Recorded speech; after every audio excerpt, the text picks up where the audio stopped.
I think if I hear you call me Becky one more time, six-pack, I'm gonna pop your tops. All six of them.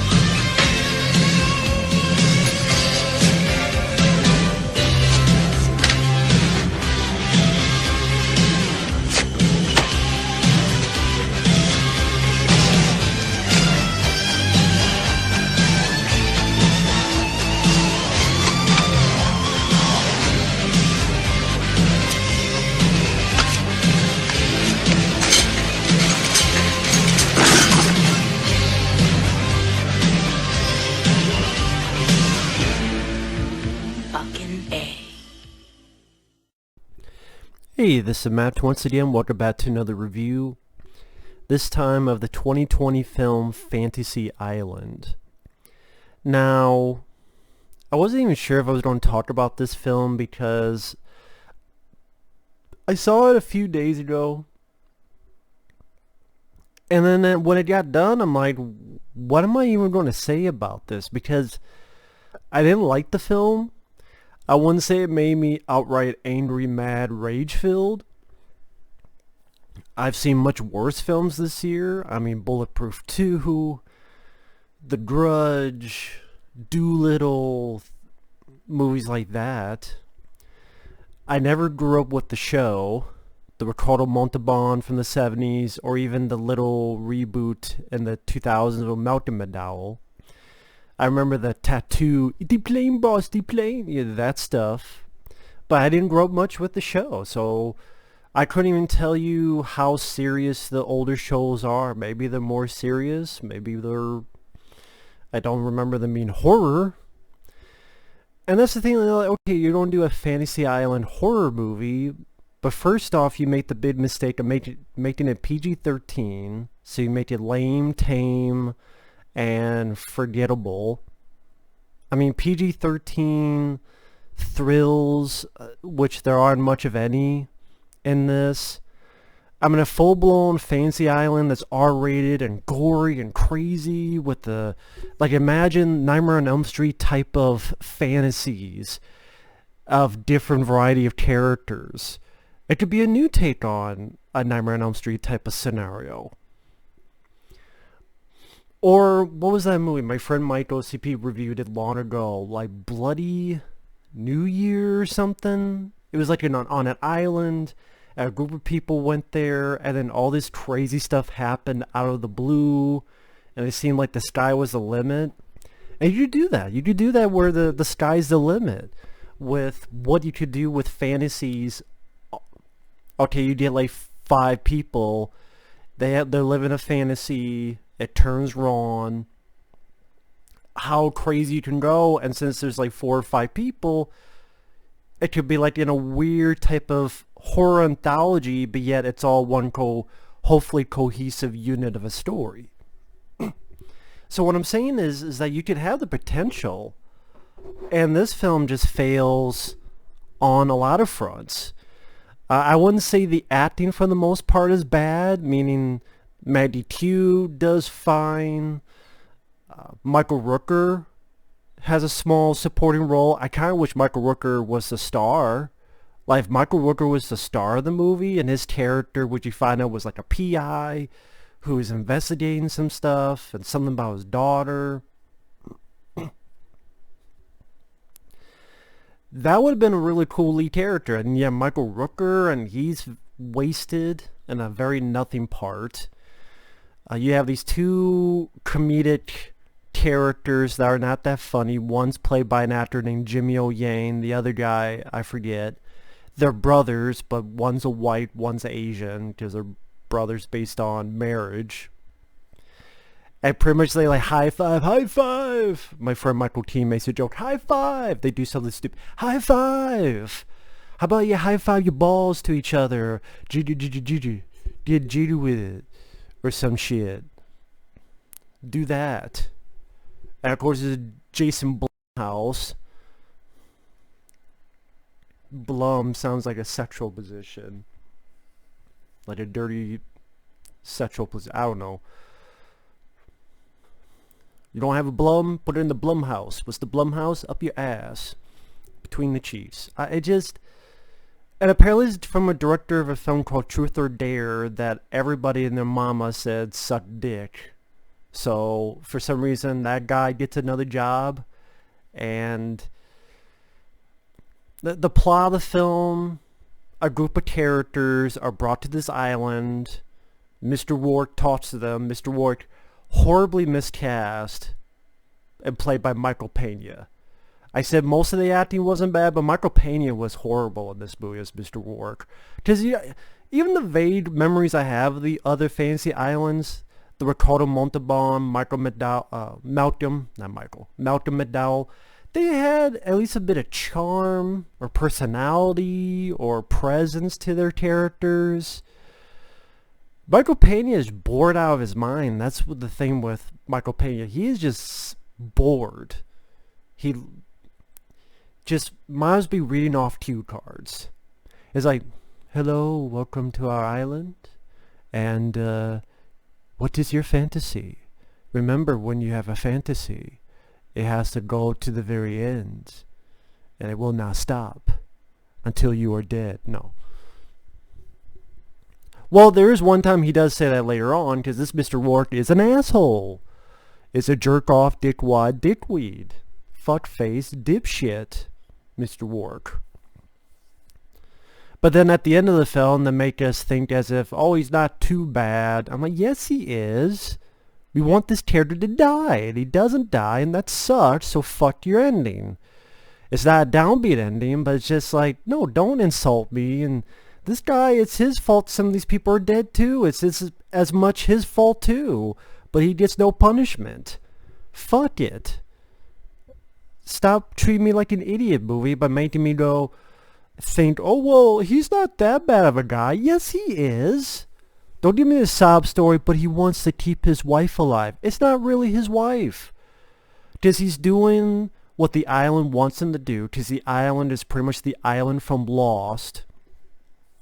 And down in the bowels is this fucking thing that looks like the Dark Crystal. I didn't know the fucking Dark Crystal was a part of this movie now. It's a side sequel, prequel to the Dark Crystal now. It looks like the fucking Dark Crystal. And this is where the fantasies come true. The power. And the island said it feeds on successful fantasies. So as long as the fantasy is followed all the way through, things are A-OK USA.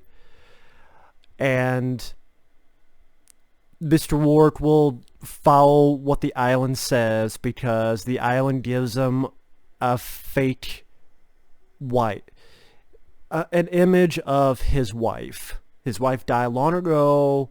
I think his wife continues to die older than they mentioned, but she will always be there. It's like, well, it's not your fucking wife. It's a fake, it's a phony, it's a fraud, it's a $3 bill of a wife. It's still a fake and a phony, so you're just a fucking idiot. Go jerk off on your own time like normal people. But hey, it's okay if real people die as long as my fake wife still lives. But then at the end, I'm supposed to give a shit about this character? Fuck off, movie. Fuck off. Fuck you. Suck a fucking cock.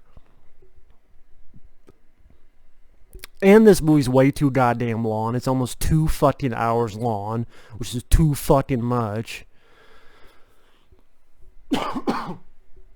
The plot of the film, I didn't even get to that.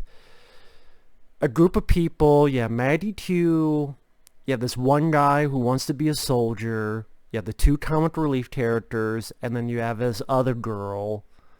What the fuck was her name? Maggie Q plays Gwen.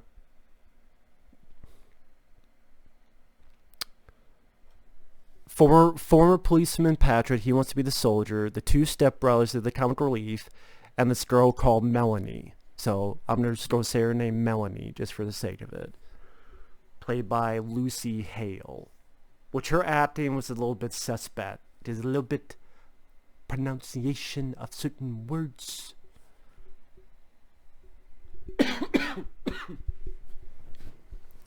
But yeah, apparently I've won this contest to go to this island. Is it the same fucking contest? Am I still know what you did last summer? And that's saying something when that movie had more fucking bite and the horror than this movie.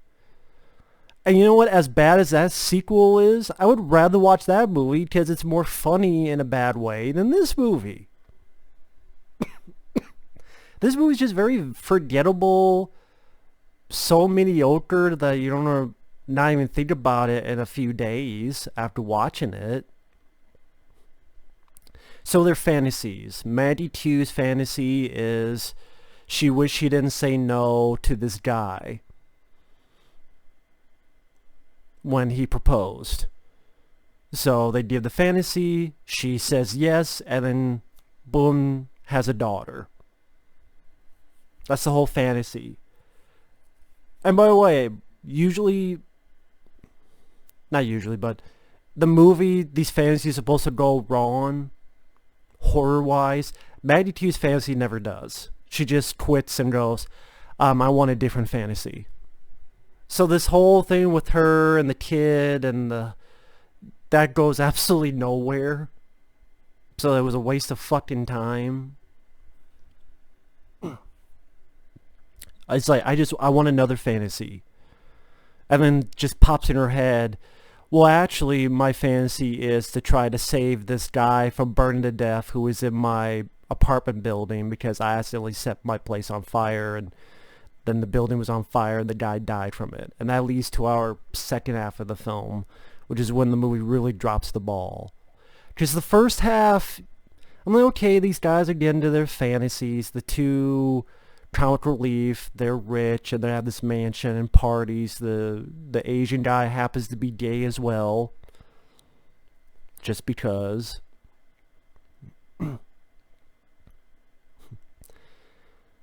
And then the soldier guy, the foreign policeman, he wants to be a soldier.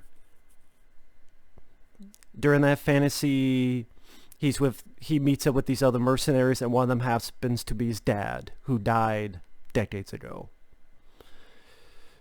And then the Melanie character, she wants revenge on a bully from long ago.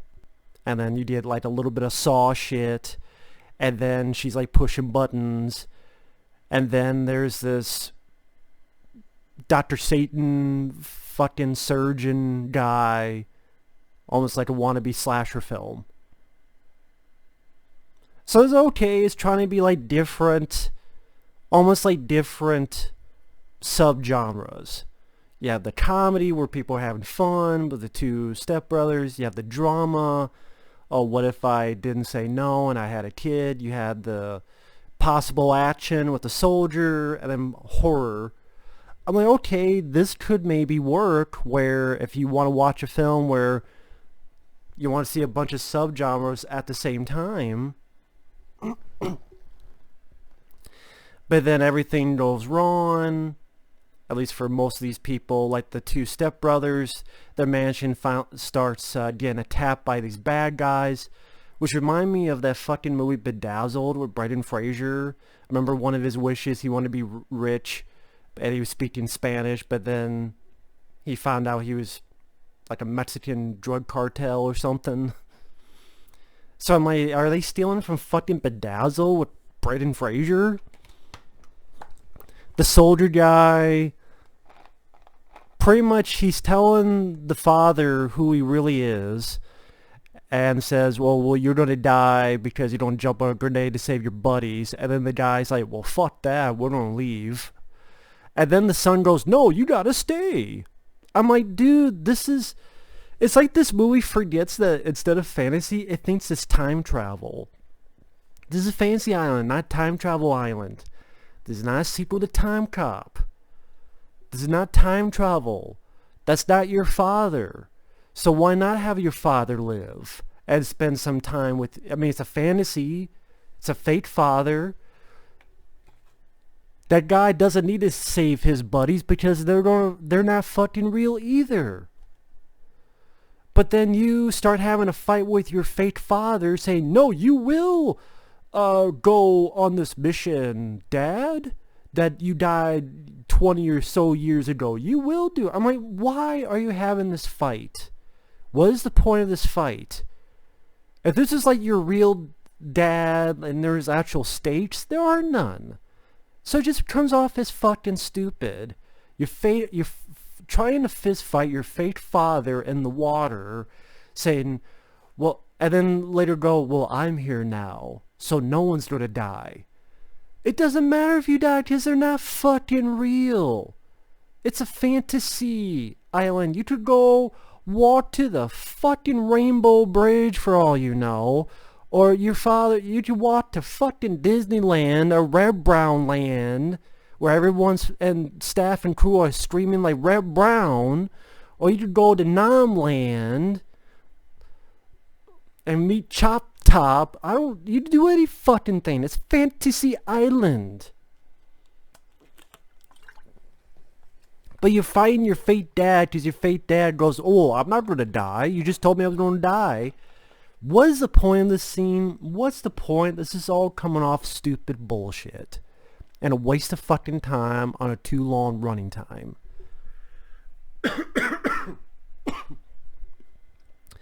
Melanie finds out that the person she's torturing is actually a real person.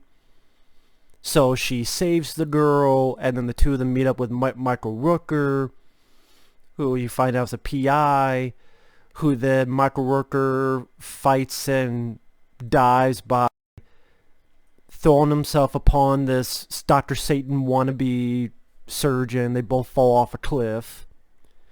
I'm like, well, that was pointless because it seemed like there's multiple Dr. Surgeon guys because that keep getting killed and yet pop up again. I'm like, well, Michael Rooker, how do you know that yet another 1, 2, 4 surgeons will pop up again? So your self-sacrifice was pointless and a waste of a character and a waste of a good actor. And he was strictly there just for exposition, like a lot of characters, and honestly, half the dialogue. Half the dialogue in this movie is just fucking exposition, because with this movie and these writers, 3 writers, Jeff Wadlow, Chris Roach, and Jillian Jacobs, they try to overcomplicate the shit. That's the thing with this movie. One of the other big problems. It thinks it's so smart and witty that it needs to overcomplicate itself. That just comes off as stupid, messy, and incoherent. What could have been just a simple, hey, these fantasies, maybe they don't play off as what they thought they would, or maybe they go off the rails, and then the characters have to come together and maybe fight their fantasies or fight the twisted up versions of their fantasies. Maybe that could work. But the characters aren't really that well done writing-wise, so you don't care too much about them. Michael Peña is way too fucking boring. Might as well be a fucking mannequin in place of him. And when I say it tries to get so overcomplicated, it introduces the Dark Crystal fucking core of the island. It introduces this whole bullshit with Mr. Rourke and his fake wife. Then it introduces, well, actually this is all one person's fantasy. And it's a revenge fantasy. And oh yeah, there's this thing about this guy that burned to death in a building, and this girl who liked the guy, her fantasy was to get revenge on all these people, even though it was fucking stupid because half the people couldn't fucking do anything about it. They couldn't fucking, like 2 of the stepbrothers, all they did was run from a fucking building on fire. So if they're guilty, then I guess you better have the entire fucking building of people on that island, lady. If they're at fault, what about everybody else in the goddamn building? What, there were only 4 people in the fucking apartment building that was on fire? But for some reason, these are the only people that you want. Why the policeman? The policeman didn't do anything. He's standing outside, working the crowd. Why is he guilty for your revenge scheme? What about everybody else who's outside that didn't fucking go? And by your logic, any of those hundreds of people outside could have fucking gone in to save your wannabe boyfriend. And you find out that the girl is the Melanie. Which then doesn't make sense that she saves this girl who is her bully, I guess to make it look good. But I'm like, if this is your fantasy, you can fucking torture her for hours, kill her. Nobody's watching you. The only person you gotta look innocent for is to us, the fucking audience. So why you pretend to be good, save this girl, when you don't kill her later? Why don't you just torture the shit? Torture her for 5 hours. Fucking kill her. Who would know?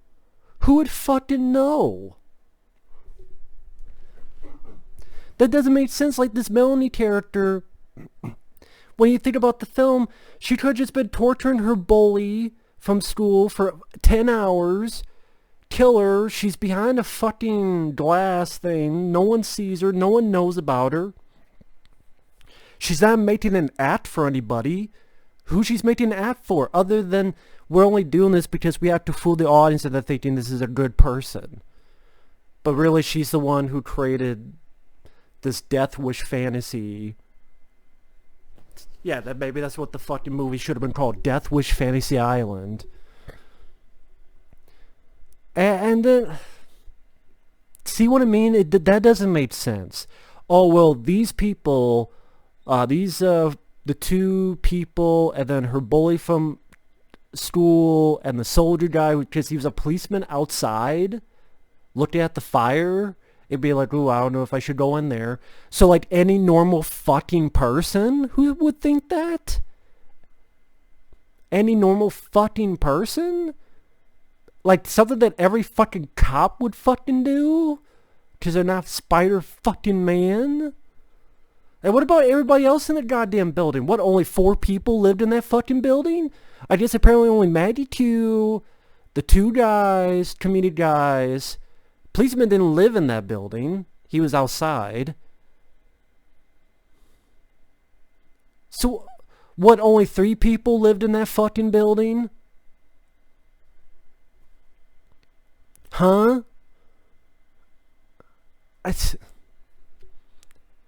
So again, the reason these people are pit doesn't make any sense. Because what about everybody else in the fucking... And then again, this... And then the horror thrills are not really that horrific. I mean, when some of the fantasy characters die, they come back as zombies with a little bit fucked up on their eyes. And then they won't stay dead.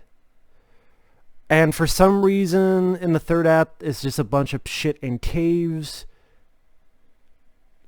The girl who's a bully when they were kids, she faces off against a doppelganger for some reason. The soldier guy is pulled down into this water, but then he comes out of it later on. I guess he fought them all off or something. I don't know. Long story short,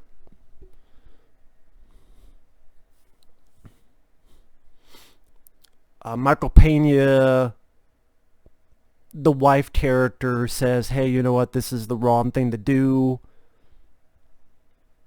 He helps out a little bit.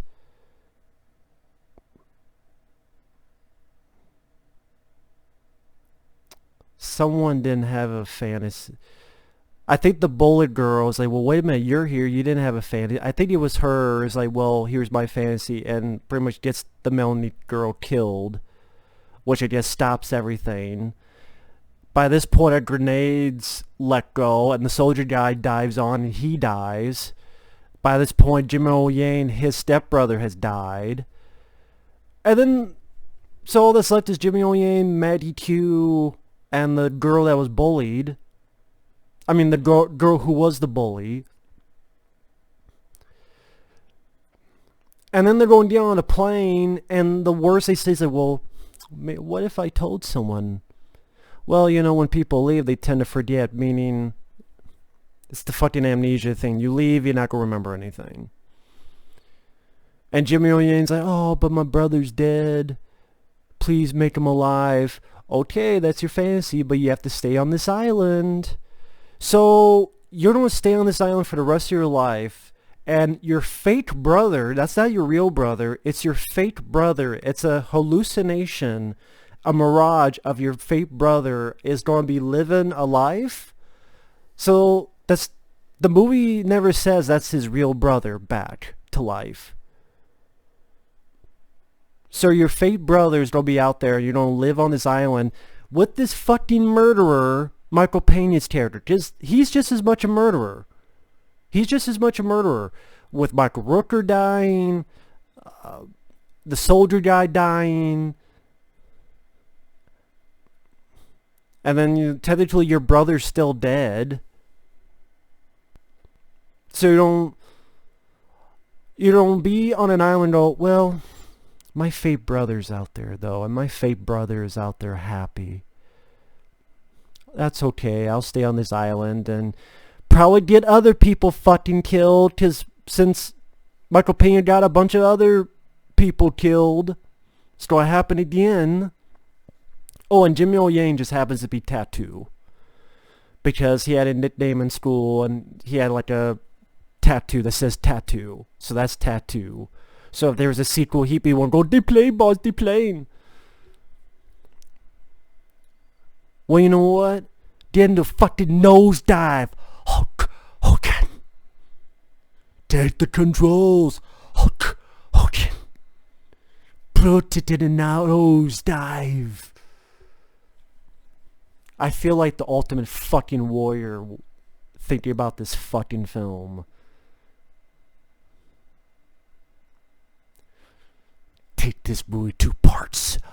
No. If the Ultimate Warrior came in and just fucked up everybody in this movie, it'd be a much better film. And this movie was a hit. It cost $70 million and it made like 35 million bucks. So I would not be surprised if there's a fucking sequel. If not in theaters, then direct to video. I mean, they did a sequel to The Boy. That stupid fucking movie I reviewed. I reviewed The Boy. That was a stupid fucking film. If that could get a sequel, then this could get a fucking sequel too. So yeah, the movie, it's nonsensical, illogical, not scary, barely any horror elements because of its PG-13 lame wheat sauce bullshit. Lame cast of characters you don't care about. Actors are doing their best, except Michael Peña. He's bored out of his fucking mind. Block of wood. It's well photographed. I'll say that. It's a good looking movie. For a $7 million budget, impressive with how good of a looking flick they made. They utilized the island itself well. It could have potential in the first half, but again, nonsensical, lack of horror, lack of thrills, and everything in between. It's just a lame duck fuck of a movie. So fuck Fantasy Island. Thanks for watching, take care, and Blumhouse, stop making these shitty fucking movies. You fucking dorks. Later.